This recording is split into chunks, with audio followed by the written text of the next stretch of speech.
Well, it's a nice morning to work on this Titan. I know it's been a while since I made a video, and I should keep people posted of what I'm doing, but I was away during the winter, and then I've been working on it some and haven't really made a video. But today I've got the plane moved down to the hangar. It's sitting on a tail stand, which underneath the back end of it, normally it doesn't set up like that with the wheels on the ground. The nose wheel would be in the air.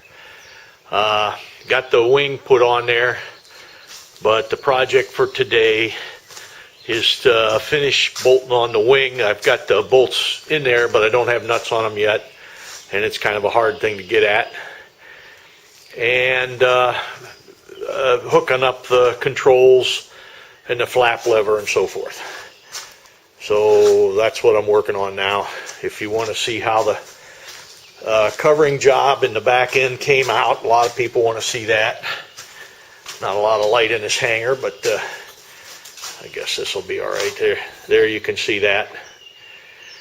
And the stabulator here is on there. I put some white stripes on that. And as you can see, maybe it's hard to see with the light in here, but there's white stripes on the wing too. Just something to make it look a little snappier. So I'm going to see if I can't get this wing bolted down good and all the controls hooked up. I've got some safety wiring to do.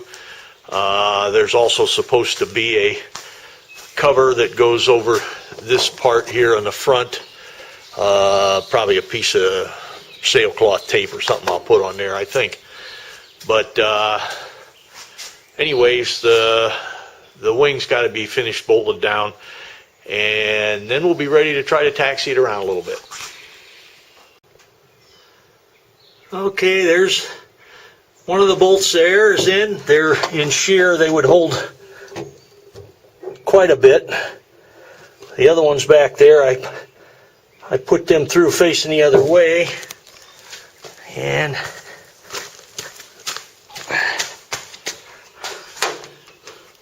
I think, I don't know if there's enough light that you can see, but there's what it looks like here. You can get to that and check it easier from outside than you can inside.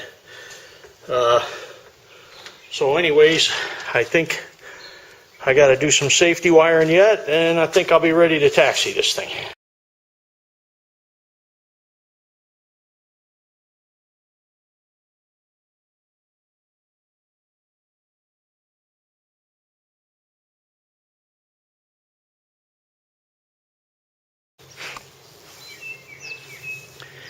Well, what I've done here now is we've tied it to a tree, and I was able to determine with the engine running at full power, it would run for 5 minutes at full throttle with no fuel delivery problems or anything like that.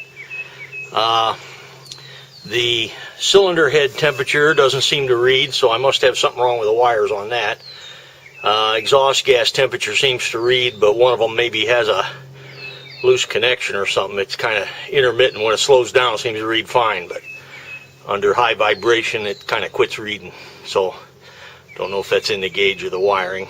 But anyways, while I took care of that, noticed that I got some screws missing on the altimeter, so I got that out of there right now.